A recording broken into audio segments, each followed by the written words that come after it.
بسم اللہ الرحمن الرحیم۔ آج تیسری تراویح ہے اور انشاءاللہ العزیز دوسرا پارا، دوسرا نصف اور تیسرا پارا پہلے 3 پاؤ تلاوت کیے جائیں گے۔ اللہ رب العزت نے اس سوا پارے میں جو مضامین ارشاد فرمائے ہیں وہ تو بہت زیادہ ہیں، بہت اہم، بہت تفصیلی اور بہت زیادہ مضامین بیان فرمائے ہیں، لیکن اختصار کے ساتھ 2-3 باتوں کی طرف توجہ ہی دلانی ہے، اور مقصد اس کا یہ ہے کہ قرآن کریم کے ساتھ کچھ ہماری نسبت قائم ہو، کچھ قرآن پاک کے احکامات ہمارے دل و دماغ تک پہنچیں، ہماری سماعتوں تک پہنچیں۔ آج جو مسائل بیان کیے گئے ہیں ان میں سے ایک تو ہمارا آپ معاشرتی معاملہ ہے جو ہمیں ضرورت پیش آتی ہے وقتاً فوقتاً۔ کئی دفعہ آدمی کا دل کرتا ہے کہ میں راہ خدا میں کچھ خرچ کروں، کچھ دے دوں، کچھ پیسے دوں، اللہ پاک مجھ سے راضی ہوں، برکتیں ہوں، رحمتیں ہوں، تو انسان خرچ کرنا چاہتا ہے، یا کسی وقت کہیں انفاق فی سبیل اللہ کی وہ ترغیب سنتا ہے تو اس کا دل کرتا ہے کہ میرا بھی پیسہ، میں بھی اپنا پیسہ خرچ کروں۔ تو پھر وہ سوچتا ہے میں کس کو دوں، کہاں خرچ کروں؟ تو اللہ تعالی نے اس کی بڑی پیاری ترتیب بیان فرمائی ہے۔ یہ سورہ البقرہ کی آیت نمبر 215 ہے کہ قل، آپ فرمائیے، ما انفقتم من خیر، جو مال تم خرچ کرنا چاہو نا، فللوالدین، سب سے پہلے اپنے والدین کو دیکھو، سب سے پہلے، کہ آیا آپ کے والدین تو کہیں مستحق نہیں ہے؟ ہاں، بس صرف زکوٰۃ سے پرہیز کر کے کہ والدین کو زکوٰۃ نہیں دی جا سکتی، باقی اس کے علاوہ سب سے پہلے مال کہیں پر بھی خرچ کرنا ہو تو اپنے والدین سب سے پہلے اس کا حق رکھتے ہیں۔ تو والدین، اگر والدین صاحب حیثیت ہیں اور وہ کسی قسم کی مستحق نہیں ہے تو والاقربین، پھر جو قریبی رشتہ دار ہیں ان کو دیکھا جائے، اور اگر قریبی رشتہ داروں میں بھی کوئی نہیں ہے تو پھر اس کے بعد غربا، مساکین، یتیم، مسافر، پھر ان پر مال خرچ کیا جا سکتا ہے۔ سب سے پہلے والدین، اور اس کے بعد والدین کے بعد جو دوسرا حق ہے وہ رشتہ داروں کا ہے۔ ہاں، والدین اور رشتہ داروں کے بعد پھر غربا، عام غربا اور مساکین اور محتاج، ان کو مال دیا جا سکتا ہے۔ اس کے ساتھ ساتھ اس بارے میں جو ایک مسئلہ اور بیان کیا گیا ہے وہ یہ ہے کہ کسی مسلمان کا، مرد کا کسی مشرک عورت سے نکاح نہیں ہو سکتا، اور کسی مسلمان عورت کا مشرک مرد سے نکاح نہیں ہو سکتا۔ وَلَا تَنكِحُوا الْمُشْرِكَاتِ، مشرکہ عورتوں سے نکاح نہ کرو، اور آگے فرمایا وَلَا تُنكِحُوا الْمُشْرِكِينَ، مشرک مردوں سے نکاح نہ کرو، کیونکہ نکاح کے لیے ایمان کا ہونا شرط ہے، اور وہ مشرک ہیں۔ مشرک کے ساتھ مسلمان مرد کا، مشرک کے ساتھ مسلمان عورت کا نکاح جائز نہیں ہے۔ اس کے ساتھ ساتھ اس دوسرے پارے کے اختتام پر اور تیسرے پارے کے شروع میں اللہ رب العزت نے 3-4 واقعات بیان فرمائے ہیں، اور یہ 3-4 واقعات ہیں کہ جو لوگ مر گئے تھے، وفات پا گئے تھے، اللہ نے ان کو دنیا میں ہی دوبارہ زندہ فرمایا، حالانکہ وہ فوت ہو گئے تھے لیکن اللہ نے پھر زندہ فرمایا۔ پہلا جو واقعہ بیان کیا ہے اللہ رب العزت نے وہ سورہ البقرہ کی آیت نمبر 233 میں ہے اور 243 میں، کہ الم تر الی الذین خرجوا من دیارہم، آپ نے نہیں دیکھا ان لوگوں کو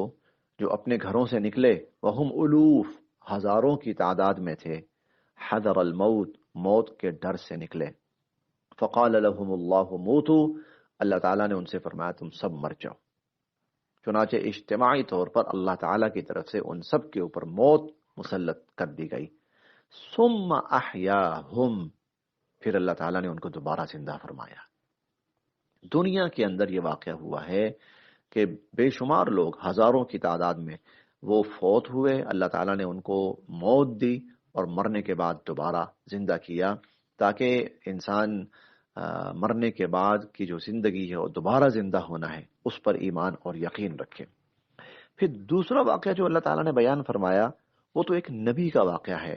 اور بڑے معروف بنی اسرائیل کے نبی گزرے ہیں، ان کا یہ واقعہ ہے کہ فَأَمَاتَهُ اللَّهُ مِئَةَ عَامٍ، فَأَمَاتَهُ اللَّهُ، یہ آیت نمبر 258 ختم ہو کر 259 ہے، 259 میں فَأَمَاتَهُ اللَّهُ مِئَةَ عَامٍ، اللہ تعالیٰ نے ان کو 100 سال تک موت دیے رکھی، 100 سال تک، ثم بعثه، پھر اللہ نے ان کو دوبارہ زندہ کیا۔ 100 سال تک اللہ رب العزت نے ان کو موت دی اور پھر دوبارہ ان کو زندہ کیا۔ تفصیلی واقعہ تو خیر پوری آیت میں چلتا ہے، لیکن جو نفس مضمون ہے وہ یہ مرنے کے بعد زندہ کرنا۔ تیسرا جو واقعہ ہے وہ تو بہت ہی عجیب ہے، اور وہ عجیب واقعہ اس طرح سے ہے کہ حضرت ابراہیم علیہ السلام نے ایک دفعہ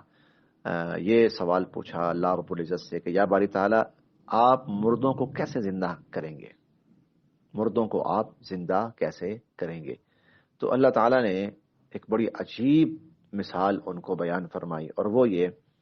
کہ فَخُذْ أَرْبَعَةً مِّنَ الطَّيْرِ، 4 پرندے لو، فَصُرْهُنَّ إِلَيْكَ، اور ان کو اپنے ساتھ مانوس کر لو، یعنی اس طرح مانوس کہ جس پرندے کو بھی تم آواز دو تو وہ اڑتا ہوا تمہارے پاس آئے۔ ثم جعل على كل جبل منهن جزءا، پھر ایسے کرو، انہیں ذبح کرو، ذبح کر کے ان کے ٹکڑے کرو، اور ان کے ٹکڑے کر کے پھر ان کی گردنیں ایک جگہ الگ الگ، ان کی گردنیں ایک جگہ الگ الگ، اور ان کے پر ایک جگہ الگ الگ، پر ایک جگہ اکٹھے کر لو، گردنیں پنجے ایک جگہ اکٹھے کر لو، گوشت قیمہ یہ ایک جگہ کر لو، ہڈیاں ایک جگہ، اور ایک چیز ایک جگہ رکھاؤ، کسی پہاڑ کے ایک حصے پر، ایک دوسرے پہاڑ پر، ایک تیسرے پہاڑ پر، ایک چوتھے پہاڑ پر۔ ثم ادعوهن، پھر ان کو آواز دو، پھر ان کو بلاؤ۔ چنانچہ حضرت ابراہیم علیہ السلام نے ایسا ہی کیا، تو ان کے حصے کیے، ان کو الگ الگ جگہوں پہ رکھا، ٹکڑے الگ الگ، ایک پرندے کو آواز دی، اس کی سری وہاں سے الگ ہوئی، اس کے پنجے وہاں سے الگ ہوئے، اس کی جو ہڈیاں ہیں وہ جڑیں، ہڈیوں کے اوپر گوشت چڑھا، گوشت کے اوپر اس کے پر وغیرہ، سری اور پنجے سارے لگے، اور وہ جانور یاتینک سعیا، دوڑتا ہوا حضرت ابراہیم علیہ السلام کے پاس آیا۔ یہ مثال اس صورت میں ہے سمجھانے کے لیے، کسی بھی صورت میں ہو کہ کسی شخص کو مختلف جانور کھا گئے، مختلف پرندے کھا گئے، اس کا سر کوئی ایک جانور کھا گیا، اس کے ٹکڑے ٹکڑے ہو گئے، حادثات میں جس طرح ہو جاتا ہے، یہ لوگ کیسے زندہ ہوں گے؟ تو اللہ تعالیٰ نے اس مثال کے ذریعے یہ ہمیں سمجھایا کہ قیامت کے روز اللہ پاک اس طرح انسانوں کو جمع فرمائیں گے اور ان کو زندہ فرمائیں گے۔ اس کے بعد جو ایک اور اہم مضمون چلتا ہے تیسرے پارے میں، وہ اللہ کی راہ میں مال خرچ کرنا اور اس کی متضاد صورت سود کا حاصل کرنا، ان دونوں کا تقابل پیش کیا۔ اللہ کی راہ میں مال خرچ کرنا اللہ کی رضا کے لیے، اس کی مثال ایسے بیان فرمائی، ایک آدمی زمین میں ایک بیج ڈالتا ہے، اس بیج سے پودا اگتا ہے، پودے کے اوپر 7 خوشے ہیں اور ہر خوشے میں 100 دانے ہیں۔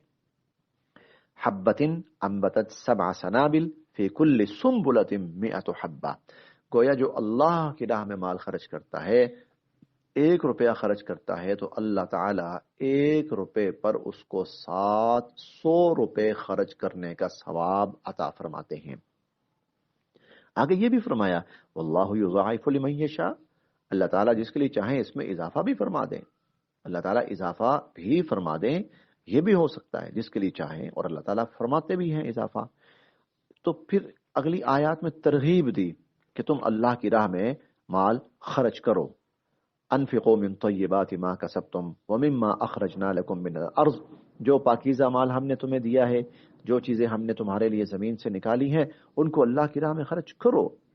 آگے یہ بھی فرمایا الذین ينفقون اموالهم باللیل والنہار سرا وعلانیہ، جو اللہ کی راہ میں دن اور رات اپنا مال خرچ کرتے ہیں، خفیہ بھی اعلانیہ بھی، ان کے لیے اللہ کے ہاں بہت بڑا اجر ہے۔ تو یہ ترغیب ہے کہ اللہ کی راہ میں مال خرچ کیا جائے۔ اس کے ساتھ جو اس کی متضاد صورت ہے وہ بھی بیان فرمائی، اور وہ ہے سود۔ انفاق فی سبیل اللہ، مال خرچ کرنا، اس میں کیا ہے؟ اپنی طرف سے مال لگانا، لوگوں پہ خرچ کرنا۔ اور سود میں کیا ہے؟ مال کی ہوس کے لوگوں سے مال سمیٹنا، اللہ نے اس کو حرام قرار دیا ہے۔ وحرم الربا، اللہ نے سود کو حرام قرار دیا ہے، اور ایمان والوں سے فرمایا کہ اتقوا اللہ، اللہ سے ڈرو،